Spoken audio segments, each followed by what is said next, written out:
نستعين على أمور الدنيا والدين.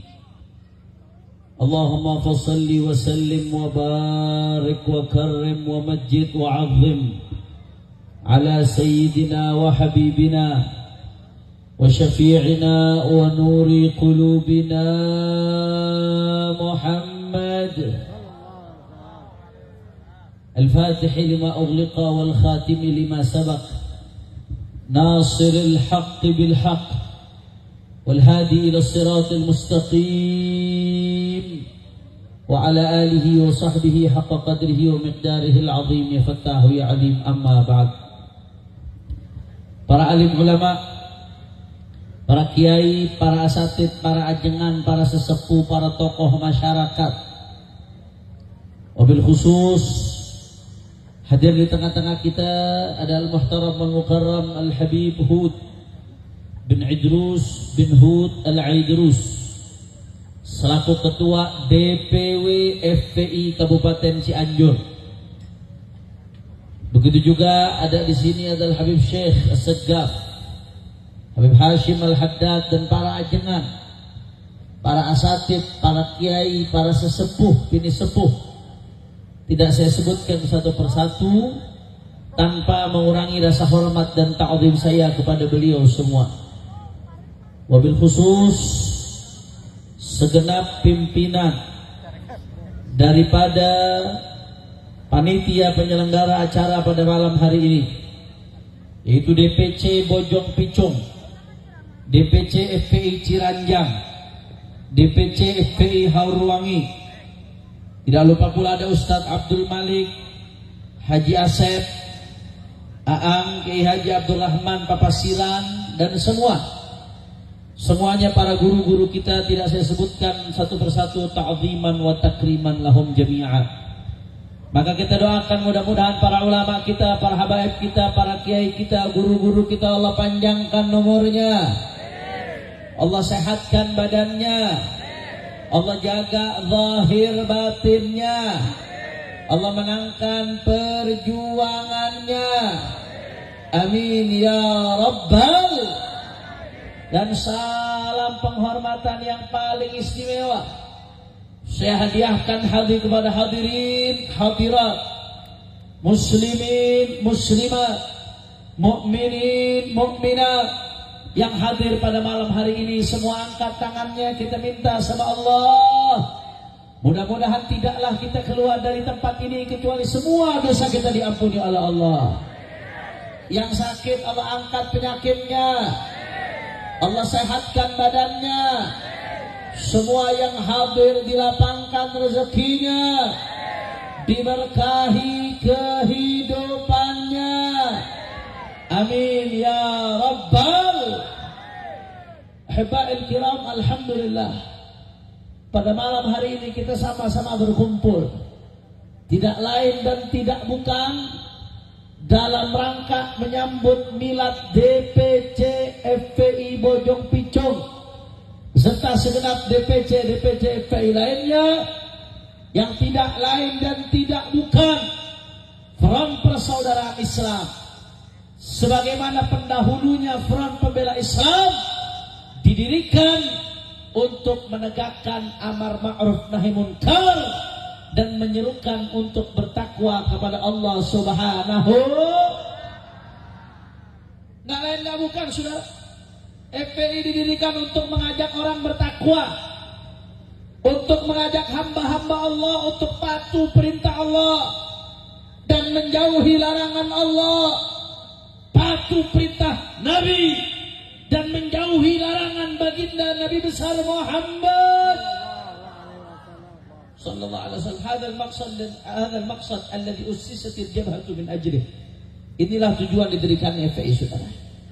Sebab hanya dengan takwa kita bisa hidup bahagia, saudara. Hanya dengan takwa kita bisa hidup baik. Allah sendiri yang mengatakan dalam Al-Quran, faqala ta'ala man amila salihan min dzakarin wa untha wa huwa mu'min falanuhyiyannahu hayatan thayyibah. Kata Allah Ta'ala dalam Al-Quran, barang siapa yang amila salihan, beramal saleh.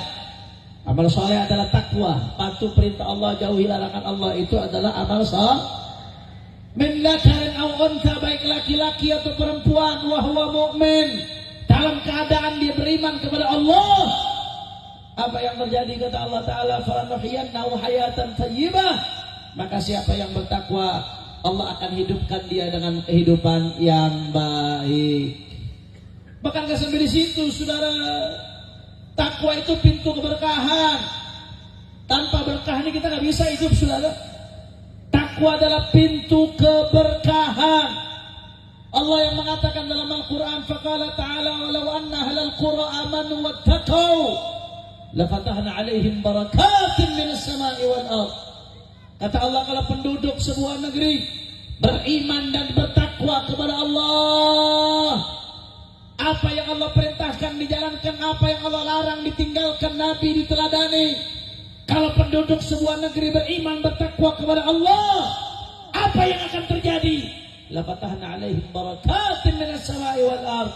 Kata Allah, kami akan bukakan kepada mereka pintu keberkahan dari langit, dari bumi. Kalau udah Allah buka pintu keberkahan, saudara, maka negeri tersebut, kampung tersebut, ekonominya berkah. Amin. Amin. Sumber daya alamnya berkah. Sumber daya manusianya berkah. Waktunya berkah. Umurnya berkah. Amin ya Rabbal. Syarat dapat keberkahan dari Allah adalah takwa. Gampang. Dan sebaliknya, sebagaimana ketakwaan memancing keberkahan dari Allah, sebaliknya kemaksiatan itu yang memancing kesialan.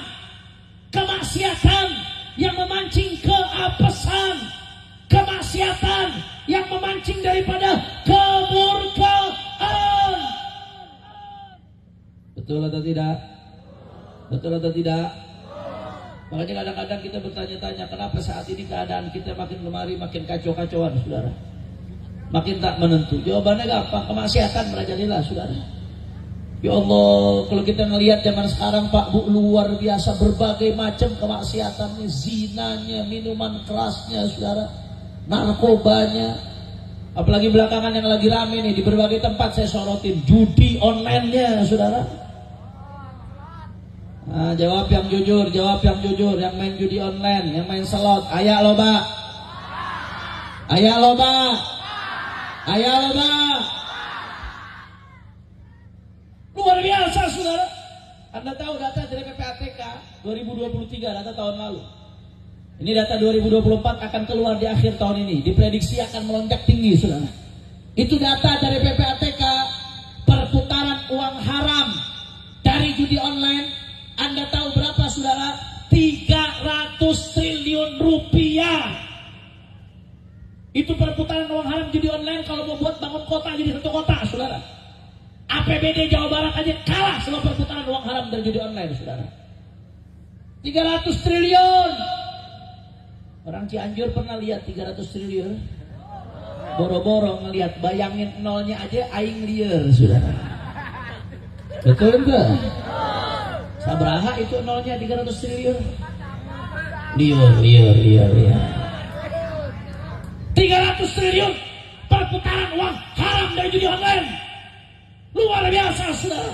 Bahkan data dari PPATK itu 2023, jumlah orang yang kecanduan judi online lebih dari 3 juta orang, saudara. Dan yang lebih menyakitkannya lagi, Anda tahu, saudara, di antara 3 juta orang lebih yang kecanduan judi online, lebih dari 190.000 orang adalah anak-anak kecil di bawah umur. Anak-anak kecil kecanduan judi online. Innalillahi. Kalau dulu, Pak Bu, orang mau main judi mesti keluar rumah. Keluar rumah datang ke bandar judi baru dia main judi, saudara. Kalau malu aja minimal punya malu gak jadi dia main judi. Kalau sekarang maksiat yang nyamperin. Saya, Pak Bu, saya dianggap ustaz walaupun saya santri. Maziltu taliban ilaan amud. Saya santri sampai mati, saudara. Tapi orang pusputon, orang panggil saya ustaz. HP gak pernah dipakai buat macam-macam, saudara. Saya dapat SMS. Ayo mas, pasang slotnya. Lu edan, aing FPI disuruh pasang slot, saudara. Luar biasa. Kadang-kadang kita baca berita, iklannya judi. Betul ente? Betul ente? Kadang-kadang game. Anak-anak kecil nih, bocil-bocil FF. Bocil-bocil Free Fire, Mobile Legend, Roblox. Hati-hati lupa. Kadang-kadang anak kecil main game, iklannya judi, iklannya pornografi. Saya mau tanya orang Cianjur, saudara anak, jawab yang kompak. Ini keadaan seperti ini bahaya atau tidak? Bahaya atau tidak? Mengkhawatirkan atau tidak? Meresahkan atau tidak? Diamkan atau lawan? Takbir. Padahal Allah sudah katakan dalam Al-Quran, perhatikan baik-baik Bapak Ibu sekalian. Allah katakan dalam Al-Quran, dengarkan baik-baik. Kalau yang tadi omongan saya, lisan saya penuh dosa. Anda mau perhatikan, nggak perhatikan silahkan. Karena omongan saya belum tentu ada keberkahannya. Tapi yang akan saya baca setelah ini adalah firman Allah Subhanahu wa Ta'ala. Apa kata Allah Ta'ala? A'udzubillahi minasyaitonir rajim. Bismillahirrahmanirrahim. Ya ayyuhalladzina amanu innamal khamru wal maisiru wal ansabu wal azlamu rijsun min 'amali syaitan fajtanibuhu la'allakum tuflihun. Innama yuridu syaitanu an yuqi'a bainakum al-'adawata wal baghdha fil khamri wal maisir wa yasuddakum 'an dzikrillah wa 'anis shalah fahal antum muntahun. Sadaqallahul azim. Apa kata Allah Ta'ala, saudara? Ya ayyuhalladzina amanu, hai orang-orang yang beriman. Anda yang merasa di hatinya ada iman, Anda sedang dipanggil oleh Allah dengan panggilan cinta nidaul hub. Kalau Anda merasa di hati Anda ada keimanan, maka Anda wajib dengan baik mendengarkan panggilan cintaannya, saudara. Kalau merasa di hatinya nggak ada iman, skip aja, nggak usah didengerin. Tapi kalau merasa di hatinya ada iman, wajib dengan baik mendengarkan panggilan cinta ini, saudara.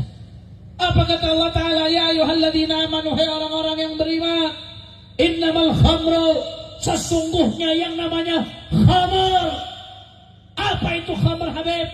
Kullu muskirin khamrun, setiap yang memabukkan itu adalah khamar.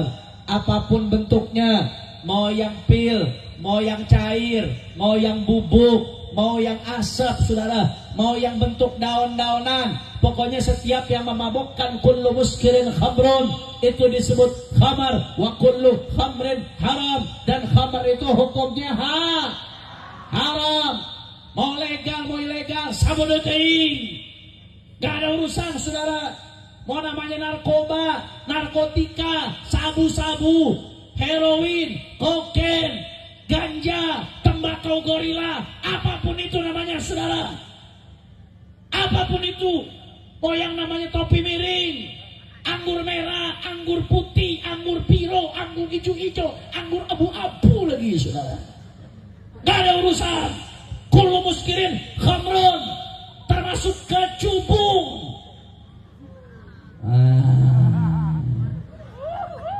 Orang Cianjur tahu kecubung? Tahu dari mana sih ya? Wah, bahaya ini, Habib. Kullu muskirin khamrun, pokoknya setiap yang memabukkan khamar haram. Nanti akan kita rinci satu persatu, saudara. Yang kedua Allah sebut wal maisiru, dan maisir. Apa itu maisir, Habib? Para ulama tafsir menyebutkan yang dimaksud dengan maisir adalah qimar. Qimar itu artinya judi. Apapun bentuknya, mau yang online, mau yang offline, pakai kartu, nggak pakai kartu, mau yang legal, mau yang ilegal, mau di desa, mau di kota, mau di kampung, di hotel bintang 5, mau di Jakarta, mau di Texas, sama. Walaupun bentuknya mancing, saudara. Kadang-kadang judi kedoknya mancing, lomba mancing. Lomba mancing tapi bayar daftar. Nanti dikumpulin, yang menang dapat hadiah. Judi itu bukan itu? Judi, tanah minah, saudara. Judi pakai kedok mancing, maisir. Sadayana parantos ngantos ngartos. Alhamdulillah. Yang ketiga, innamal khamru wal maisir wal ansab. Allah sebut ansab. Apa ansab? Ansab itu kebiasaan orang-orang musyrik. Orang-orang musyrik itu Bapak Ibu sekalian, mereka menyembelih hewan, hewan sembelihannya dipersembahkan kepada selain Allah Subhanahu. Itu ansab, itu perbuatan syirik yang dilakukan oleh orang jahiliyah. Yang keempat, wal azlam. Apa artinya azlam, Habib? Azlam itu mengundi nasib dengan anak panah. Jadi orang-orang jahiliyah dulu Bapak Ibu sekalian, mereka mengundi nasib dengan anak panah. Dilempar anak panah. Kalau anak panahnya kena, berarti nasibnya bagus. Kalau anak panah nggak kena, berarti nasibnya nggak bagus. Itu mereka sebut azlam. Jadi mengundi nasib. Nasib itu harusnya disandarkan kepada Allah, bukan kepada anak panah. Ini kayak sekarang nih mau tahun baru, biasanya ada aja ramalan-ramalan. Mama Loren lah, mama inilah, mama itulah, tinggal mama lemon aja yang nggak ada, saudara. Empat Allah sebutkan, khamar, amaisir, judi, ansab, menyembelih hewan dipersembahkan kepada selain Allah, azlam, mengundi nasib dengan anak panah. Menariknya saudara, ini khamar judi dosa besar, tapi bukan perbuatan syirik. Khamar judi dosa besar, tapi bukan perbuatan syirik. Ansab dan azlam merupakan perbuatan syirik. Tapi timbul pertanyaan, Habib, kenapakah Allah sejajarkan antara khamar judi dengan ansab dan azlam? Padahal ini dua kategori yang berbeda. Khamar judi dosa besar, tapi bukan perbuatan syirik. Sedangkan ansab dan azlam itu perbuatan syirik. Tapi kenapa disejajarkan oleh Gusti Allah? Saudara, Al-Imam Al-Baydawi dalam kitab tafsirnya menjelaskan, kata Imam Al-Baydawi, sengaja Allah sejajarkan antara khamar dan judi dengan ansab dan azlam yang merupakan perbuatan syirik, karena Allah pengen menunjukkan saking jeleknya khamar, saking jeleknya judi, sampai-sampai setara dengan perbuatan syirik. Na'udzubillah min. Jawab yang kompak, saudara anak, jawab yang kompak, keluarkan suaranya. Kalau Allah kalau Allah sejajarkan sebuah perbuatan dengan perbuatan syirik, berarti perbuatan tersebut baik atau buruk? Kurang kompak, kurang semangat, baik atau buruk? Bahaya atau tidak? Halal atau haram? Itu yang pertama, saudara. Yang kedua, apa kata Allah Ta'ala? Rijsun, kotoran. Allah yang sebut, saudara, itu khamar dengan segala jenisnya, narkoba dan judi, Allah sebut sebagai kotoran. Walaupun mahal, walaupun legal. Saudara, kemarin belum lama media sosial digegerkan. Ada satu menteri, ketua partai tadi, saudara. Foto, di sampingnya dia ada botol khamar, saudara, minuman keras. Udah keminum sih kelihatannya itu botol, saudara. Sama netizen dicek berapa harganya. Ternyata satu botol kecil harganya lebih dari 20 juta, saudara. Waduh, lebih dari 20 juta. Walaupun lebih dari 20 juta, kotoran. Walaupun yang minum menteri, kotoran. Makanya orang-orang hati-hati yang masih minum minuman keras, berarti yang dia minum apa? Orang kompak, yang diminum apa? Yang masih pakai narkoba, berarti yang dia pakai apa? Yang masih main judi kemudian hasilnya dimakan, berarti dia makan apa? Yang main judi dapat dikasih makan anak istri, berarti anak istrinya dikasih makan apa? Siapa yang sebut itu sebagai kotoran? Allah. Jelas atau tidak? Jelas atau tidak? Coba jawab lagi ya kompak. Kalau Allah sebut sesuatu dengan kotoran, khamar dan judi Allah sebut sebagai kotoran, berarti sesuatu yang Allah sebut sebagai kotoran baik atau buruk? Halal atau haram? Halal atau haram? Bahaya atau tidak? Itu yang kedua, saudara. Yang ketiga, apa kata Allah Ta'ala? Min amali syaitan. Ini yang namanya khamar dan judi termasuk perbuatan setan. Kadang-kadang abdi liar, saudara. Abdi liar, manusia ini kalau dibilang setan sia, marah ente. Perbuatanmu kayak setan. Marah atau tidak? Marah. Dibilang setan, marah. Dibilang perbuatannya kayak setan, marah. Tapi masih mabok. Tapi masih makan narkoba. Tapi masih main judi. Dibilang setan, marah. Dibilang perbuatan setannya, perbuatan kayak setan, marah. Tapi perbuatan setan dikerjain. Iya. Bubegik.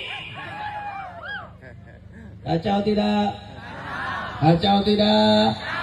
Habis kok kasar banget nyebut perbuatan setan. Bukan saya yang nyebut. Yang nyebut Gusti Allah. Allah sebut sebagai perbuatan setan. Jawab lagi yang kompak. Jawab yang kompak. Kalau semua perbuatan khamar dan judi Allah sebut sebagai perbuatan setan, berarti perbuatan tersebut baik atau buruk? Halal atau haram? Bahaya atau tidak? Yang keberapa tuh? Ketiga, saudara. Yang keempat, apa kata Allah Ta'ala? Fajtanibu, hindari dong hambaku, hindari.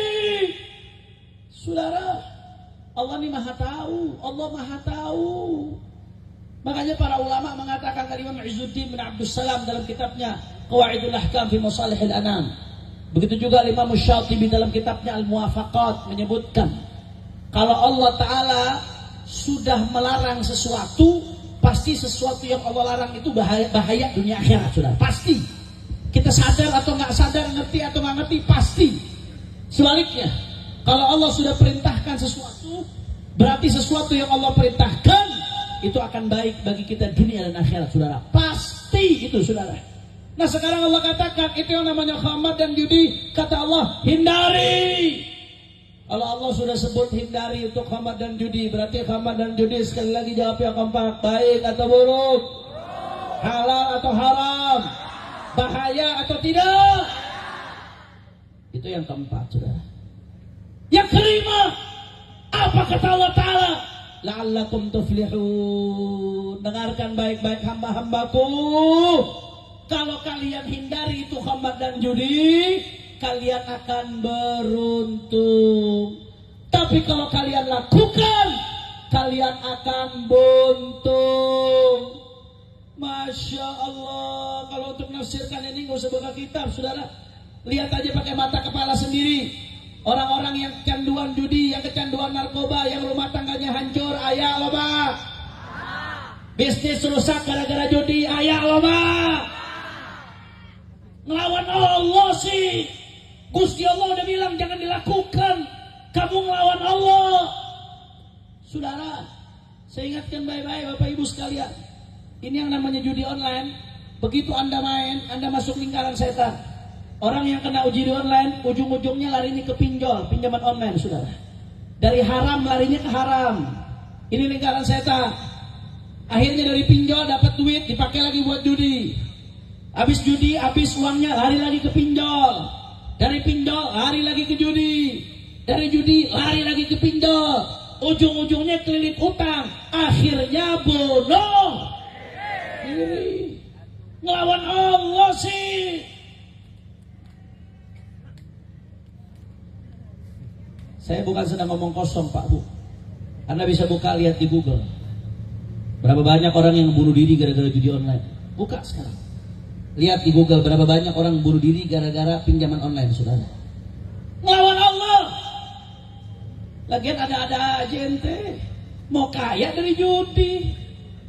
Tukang judi itu tukang tipu. Jangankan yang online, bandarnya nggak kelihatan. Bandar judi offline aja yang kelihatan tukang tipu. Nggak ada bandar judi offline pengen bikin kamu kaya, pengen kamu bikin kamu miskin, iya. Apalagi bandar judi online yang nggak kelihatan. Terus ente percaya, berharap kaya dari bandar judi online, iya. Kehet. Betul tuh? Betul tuh? Saya sengaja lah terang-terangan aja, orang yang udah kena judi otaknya mesti didobrak, saudara. Ini virus luar biasa di mana-mana. Saya sedang fokus masalah ini di berbagai provinsi, saudara. Karena di mana-mana saya dapat informasi masalah ini. Kadang-kadang orang ditakutkan sama neraka nggak takut, tapi kalau ditakutkan dengan miskin baru dia takut, saudara. Kalau kamu tidak takut ketika aku takutkan dengan neraka, maka takutlah dengan miskin gara-gara judi. Kalau kamu belum takut neraka, minimal takut miskin. ngelawan Allah. Na'udzubillah min. Sadayana parantos ngartos. Yang nggak jawab jangan-jangan baru masang depo nih. Sadayana parantos ngartos. Alhamdulillah. Jam sabaraha itu? Lanjut. Setengah 12. Lanjut jangan. Kurang kompak ini kalau di Jakarta jam segini bencong baru taubat ini saudara. Orang Cianjur jam segini baru ngaji. Lanjut jangan. Masih semangat. Yakin. Betul. Saya pengen dengar dulu semangatnya orang Cianjur. Sadayana angkat tangannya. Takbir. Takbir. Takbir. Sallu ala nabi. Yang keberapa tadi? Kelima. Yang keenam. Apa kata Allah Ta'ala? Innama yuridu syaitan ayyuqi'a bainakumul adawata wal baghdha fil khamri wal maisir. Kata Allah Ta'ala, setan menjadikan khamar dan judi sebagai alat untuk menebar permusuhan. Jawab lagi ya kompak. Kampung sama kampung ribut gara-gara mabok. Ayah ente. Anak-anak sekolah tawuran begitu diperiksa darah urinnya ternyata positif narkoba. Ayah ente. Masya Allah, Bu. Ini ibu-ibu loba tapi yang jawab cuma 10. Jangan-jangan kuntilanak eta sih. Bu. Damang Bu. Ibu-ibu yang jawabnya kompak abdi doakeun. Mudah-mudahan panjang umur, sehat walafiat, bahagia dunia akhirat, makin disayang sama suaminya. Tapi ibu-ibu yang gak semangat, apalagi ngobrol, abdi doakeun suaminya kawin 3. Yang amin yang sebelah sini, Bu. Bu. Damang, Bu. Saya baca berita. Ada poluan, Bu. Tahu poluan? Polisi wanita. Ini poluan punya suami polisi laki-laki, Polri. Anda tahu apa yang terjadi, saudara? Ini perempuan poluan bakar suaminya hidup-hidup. Bu, istri bakar suami hidup-hidup. Jahat ente? Jahat. Ditangkap istrinya. Ditanya, kenapa kamu bakar suami kamu hidup-hidup? Apa jawaban istrinya? Iya, suami saya kalau dapat gaji, anak istri nggak dikasih nafkah, tapi gajinya dihabiskan buat main judi, saudara. Bu, suami kalau dapat duit nggak dikasih nafkah anak istri, tapi dihabisin judi. Istrinya kesal, suaminya dibakar. Wajar ente? Astagfirullahaladzim. Wajar, Habib? Bakar suami wajar? Edan pisan. Astagfirullahaladzim. Karena nggak berani lanjutin ceramah, Beb, takut dibakar dia. Hati ente, urusan judi aja dibakar, apalagi kawin lagi ente. Bu, ya nggak wajar, Bu. Masa bakar suami wajar? Psikopat dong, Bu, namanya, Bu. Bakar suami salah nggak, Bu? Ya salah. Yang jawab salah dikit, yang jawab wajar banyak tadi. Bahaya ini, saudara. Salah, walaupun suaminya juga salah, tapi cara menangani jangan-jangan cara yang salah. Kesalahan itu nggak boleh ditangani dengan cara yang salah. Tapi yang pengen saya garis bawahi di sini, suami istri yang tadinya saling cinta, apalagi zaman pacaran, dunia milik kita berdua, yang lainnya ngontrak. Luar biasa, saling cinta, saling sayang. Begitu gara-gara judi, istrinya bakar suami. Allah udah katakan dalam Al-Quran, setan menjadikan khamar dan judi sebagai alat untuk menebar permusuhan. Saya mau tanya, berarti setan sukses atau tidak? Sukses atau tidak? Yang ketujuh, apa kata Allah? Wa yasudda wal baghdha. Setan menjadikan khamar dan judi sebagai alat untuk menebar kebencian. Yang kedelapan, wa yasuddakum an dzikrillah. Setan menjadikan khamar dan judi sebagai alat untuk mencegah kalian dari ingat Allah. Yang kesembilan, setan menjadikan khamar dan judi untuk mencegah kalian anis sholat dari sholat. Jawab lagi yang keempat. Jawab, kalau orang udah kecanduan judi diajak sholat susah ente? Orang kecanduan narkoba diajak sholat susah ente? Orang kecanduan minuman keras diajak sholat susah ente? Allah udah kabarin dalam Al-Quran.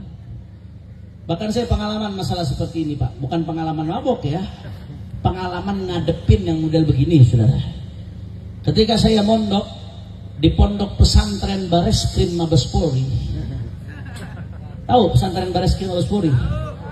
Penjara. Ada yang mau daftar? Gratis saya anterin saudara. Ketika mondok di pondok pesantren Bareskrim Polri, ketika saya di penjara Pak, ada yang nanya sama saya, Habib, kenapa di penjara? Mana gue tahu, lu tanya Mulyono sama saudara. Itu zaman Mulyono saya di penjara itu. Habib, ketika mondok di sana satu kamar di penjara bersama imam besar Habib Muhammad Rizik bin Husain bin Syihab. Saya beberapa kali ceritakan di Cianjur saudara. Tapi ada yang menarik yang berkaitan dengan masalah ini. Ketika itu alhamdulillah Allah kasih kesempatan, walaupun kasus kami kasus masalah Covid, tapi saya imam besar dan Ustaz Sobri di penjaranya di blok penjara narkoba saudara. Jadi di Mabes Polri itu ada blok penjara narkoba. Ini bloknya penjara narkoba bukan kaleng-kaleng Mabes Polri, bukan kelas Polres ini saudara. Ini kelas-kelas yang vonis 20 tahun, vonis umur hidup penjara saudara. Yang vonisnya vonis mati, ini kelas-kelas berat semua ini. Saya sama imam besar sama Ustaz Sobri kami ditaruh di blok penjara tersebut. Walaupun kasus kami bukan kasus narkoba. Jadi satu blok itu semuanya kasus narkoba kecuali kami bertiga. Kami ditaruh di situ saudara. Tapi alhamdulillah Allah kasih keleluasaan kami untuk mengelola musola di bawah pimpinan imam besar. Kami sepenuhnya bisa kelola. Jadi tahanan-tahanan itu sama imam besar dibuat kayak pesantren, kayak santri. Semua tahanan narkoba satu blok kami imam besar dibeliin sarung, dibeliin koko, dibeliin peci. Alhamdulillah. Jadi pemandangan sehari-hari walaupun di penjara kayak di pesantren saudara. Luar biasa. Itu mereka dibikin sholat berjamaahnya Masya Allah full musola sholat jamaah. Sekitar 6 atau 7 sop karena musolanya nggak terlalu besar, jumlahnya juga cuma 100-an lebih. Luar biasa, mereka istiqomah sholat berjamaah, tahajudnya rajin, bahkan ngaji. Kalau habis subuh ngaji sama imam besar, habis asar Ustaz Sobri ngajar hadis, habis subuh imam besar ngajar tasawuf, habis asar Ustaz Sobri ngajar hadis, kalau habis maghrib saya mimpin ratib al-atos sama ngajar fikih. Biasanya sampai ba'da isya. Kalau malam tuh jam 9 malam kita bikin halakoh-halakoh Quran Bu Pak, pengajian Al-Quran. Jadi tahanan-tahanan yang sudah bisa baca Quran kami berdayakan untuk ngajar tahanan-tahanan yang belum bisa baca Quran. Jadi tahanan yang masuk belum bisa baca Quran kita ajarin Iqra, targetnya 3 bulan hatam saudara. Jadi tahanan beberapa masuk belum bisa baca Quran sama sekali, 3 bulan hatam sudah bisa baca Quran. Alhamdulillah. Ada sebagian tahanan begitu bisa baca Quran 3 bulan dia telepon orang tuanya, Bu, alhamdulillah Bu, saya sudah hatam Iqra Bu, saya sekarang bisa baca Quran di sini Bu di penjara. Ibunya begitu dengar nangis, Masya Allah nak, ibu seneng nak kamu sudah bisa baca Quran nak. Kenapa nggak dari dulu aja kamu di penjara nak? Kok jadi muter kemari Bapak? Kembali ke pembahasan saudara yang berkaitan dengan ayat tadi. Saya ingat tahanan-tahanan ini kalau sholat berjamaah full musola 7 sop 6 sop full. Itu beberapa bulan tuh setiap hari istiqomah full. Tapi kadang-kadang datang 3 atau 4 hari saudara, tahu-tahu sepi. Tinggal 3 baris, tinggal 4 baris saudara. Serentak tuh, kompak. Itu berjalan selama 3-4 hari. Setelah 3 atau 4 hari, besoknya sudah full lagi. 3-4 bulan full lagi. Kemudian datang satu waktu setelah sekian bulan, beberapa hari sepi lagi, cuma beberapa hari aja. Habis itu 3 atau 4 hari sepi, besoknya sudah full lagi. Sampai 3 bulan ke depan. Tiba-tiba datang waktu lagi, sepi lagi tiba-tiba. Sepinya cuma 3 atau 4 hari, habis itu ramai lagi. Terakhir sebelum saya keluar dari penjara, saya setahun di dalam penjara saudara. Sebelum saya keluar, saya penasaran, saya tanya sama salah satu anak yang sudah kami didik di dalam situ, yang kami yakin dia udah betul-betul tobat. Saya nanya, kenapa? Kenapa kok tiba-tiba suka sepi mendadak 3-4 hari? Dan itu ada siklusnya. Kenapa seperti itu? Kata dia, iya Beb, mungkin ya Beb, ya mungkin. Dia ngomongnya takut-takut juga. Mungkin takut digebukin sama temennya, saudara. Mungkin ya Beb, ya mungkin. Biasanya kalau tiba-tiba sepi itu Beb, biasanya ada yang berhasil ngeloloskan barang Habib. Ada yang berhasil ngeloloskan barang. Paham nggak? Paham? Ada yang berhasil bawa narkoba ke dalam, Beb. Jadi pada make lagi, Beb. Kalau udah make lagi, itu nggak sholat. Kalau udah nggak sholat, bagaimana mau selamat? Persis yang Allah sampaikan dalam Al-Quran. Allah udah katakan dalam Al-Quran bahwasanya setan menjadikan khamar dan judi sebagai alat untuk mencegah kalian dari sholat. Masya Allah. Yang ke-10, saudara. Apa kata Allah? Fahal antum muntahun. Fahal antum muntahun. Berhenti dong hambaku. Berhenti. Saudara, yang ngomong Allah yang maha kaya. Allah gak butuh sama amal kita, saudara. Andai kata semua alam semesta bermaksiat sama Allah, gak sedikit pun mengurangi kekayaan Allah Ta'ala. Andai kata seluruh alam semesta semuanya taat sama Allah, gak sedikit pun menambah kekayaan Allah Ta'ala. Allah maha kaya.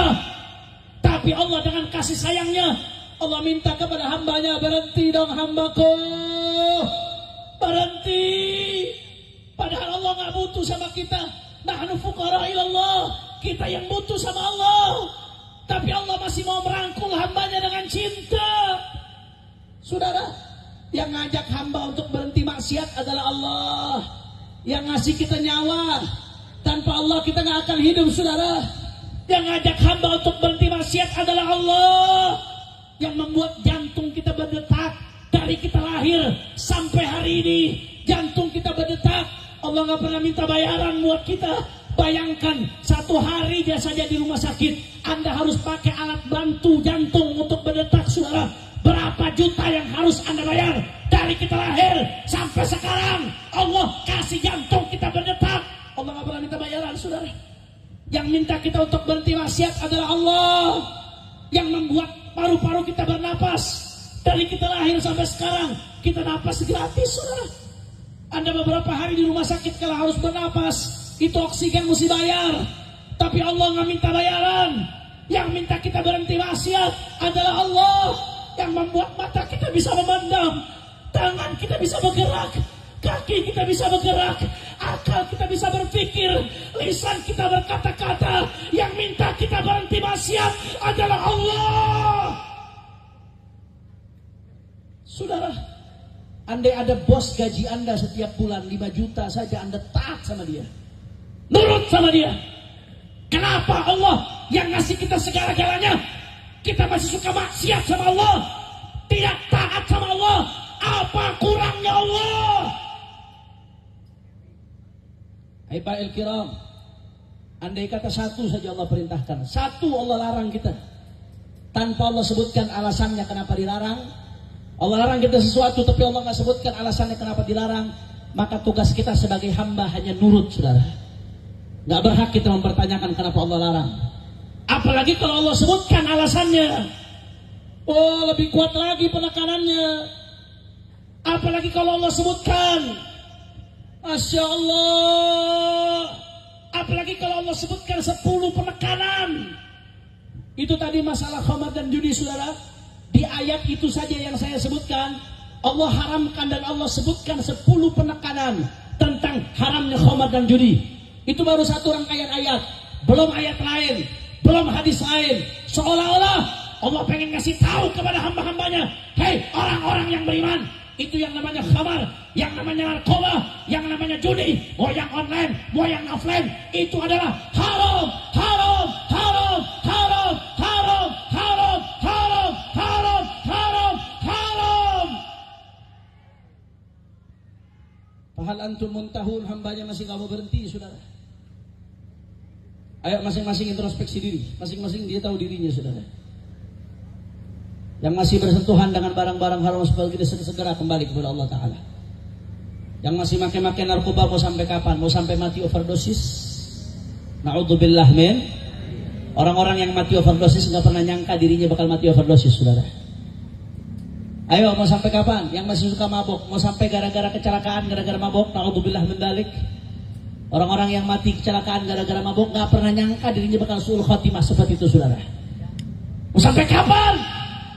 Yang masih main judi kalau menang, kalau nggak jual ginjal, saudara. Kalaupun menang, makan duit, makan haram, akhirnya jadi badan hobi maksiat, asad jawarihuhu sya'am, dikasih makan ke anak istri jadinya makan haram. Akhirnya istri jadi durhaka, anak jadi durjana, saudara. Gara-gara dikasih makan haram, mau sampai kapan? Ayo yang punya anak dikontrol, anaknya masing-masing dikontrol. Lihat HP anak-anak Anda pada orang tua, saya ingatkan. Jangan hanya dikasih HP anak, tapi nggak dilihat apa isi HP anaknya. Itu HP adalah tempatnya maksiat, saudara. Berapa banyak anak-anak dididik bertahun-tahun oleh orang tuanya, hancur dalam beberapa hari gara-gara HP. Pornografi, judi, dilihat isi HP anaknya, saudara. Bahkan zina mulainya dari HP sekarang, saudara. Zina mulainya dari chatting, ujung-ujungnya ketemuan, ujung-ujungnya zina, saudara. Zina mulainya dari HP sekarang. Kalau tadi Habib Hud bicara soal orang diperkosa, zina dan lain sebagainya, banyak kejadian mulainya dari HP. Tolong diperiksa HP anak-anaknya, jangan sampai udah kejadian baru nyesal, saudara. Ayo kembali kepada Allah. Yang punya anak buah, yang punya pegawai, diperhatikan anak-anak buahnya. Kalau ada yang terindikasi kena seperti itu, segera rangkul dengan cinta agar dia kembali kepada Allah. Ayo perhatikan. Yang punya murid, perhatikan murid-muridnya. Karena saya dapat info saudara ini yang kena judi online nggak main-main. Bukan hanya buruh, bukan hanya rakyat biasa, sampai ustad-ustad, sampai santri aja kena, saudara. Ayo dirangkul dengan cinta Bapak Ibu sekalian. Dan saya ingatkan pemerintah Republik Indonesia, catat baik-baik. Yang saya hormati Bapak Prabowo Subianto, saya mau tanya, jawab yang kompak. Kalau Presiden mengajak untuk perang melawan judi, kira-kira dukung atau jangan? Orang kompak, dukung atau jangan? Polisi nangkepin operator judi online, bagus atau tidak? Menkom Digi memblokir website judi online, bagus atau tidak? Bagus, kita dukung. Tapi jangan berhenti sampai di situ. Itu level yang kecil-kecil, saudara. Itu yang triliunan, yang mengendalikan triliunan, bos-bosnya itu yang mesti ditangkap. Begitu juga narkoba, bukan hanya kurir-kurir kelas bawah yang ditangkap, termasuk bos-bosnya yang mengendalikan triliunan, itu yang mesti ditangkap. Betul atau tidak? Kalau hanya nangkep kurir-kurir yang kecil-kecil, kalau hanya nangkep operator-operator, ibarat nebang pohon, yang dipatahkan cuma rantingnya, tapi pohonnya, batangnya, akarnya dibiarkan, kira-kira pohonnya tetap tumbuh atau tidak? Tumbuh atau tidak? Begitu juga kemaksiatan seperti ini, yang sudah berjaring, berakar, bersistem. Kalau cuma yang kecil-kecil yang ditangkap, bos-bos yang triliunan dibiarkan. Hari ini 1000 operator judi online ditangkap, besok itu bos akan mempekerjakan 1000 operator lainnya, saudara. Hari ini 1000 kurir narkoba ditangkap, besok bosnya akan mempekerjakan 1000 kurir lainnya. Masalahnya gak akan selesai. Ada ngomong sama saya, Habib, itu mungkin belum kelacak, Bib. Nggak ketahuan tuh, Bib, lokasinya belum ketahuan mungkin, Bib, itu di mana bosnya yang mengendalikan triliunan. Aing nggak percaya. Alatnya polisi canggih, mereka punya Pegasus, BIN alatnya canggih, Menkom Digi alatnya canggih, PPATK alat canggih. Nangkep Habib aja cepet, saudara. Nangkep kiai cepet, nangkep ustadz kadang-kadang cepet, apalagi kalau oposisi yang di rezim saat itu, saudara, luar biasa cepetnya. Masa iya bos judi nggak ketangkep? Percaya atau tidak? Percaya atau tidak? Itu kurir-kurir narkoba, ada yang ditangkapnya di ujung gunung, ada yang ditangkapnya di pulau, ada yang ditangkapnya saudara di hutan. Bisa kelacak. Kenapa giliran bos-bosnya begitu sulit ditangkap? Pertanyaannya, siapa backingannya sampai begitu sulit ditangkap, saudara? Betul? Betul? Saya ngomong begini, Pak, Bu, resiko. Saya ngomong begini, resiko, saudara. Mafia narkoba nggak akan terima dengan apa yang saya sampaikan. Mafia judi dengan jaringan internasionalnya nggak akan terima dengan apa yang saya sampaikan secara masif di berbagai provinsi, saudara. Bisa jadi saya dibunuh gara-gara ini, saudara. Bisa jadi keluarga saya terancam gara-gara ini. Na'udzubillah min dzalik, saudara. Tapi saya nggak peduli. Saya berdetain, nyawa saya kecil ketimbang harus membiarkan umat dirusak dengan berbagai macam kemaksiatan, saudara. Takbir, takbir. Makanya nggak ada urusan. Belakangan ada yang ribut-ribut urusan nasab, habaib kiai mau diadu domba. Iya, habaib kiai mau diadu domba biar nggak ada yang ngurusin urusan judi.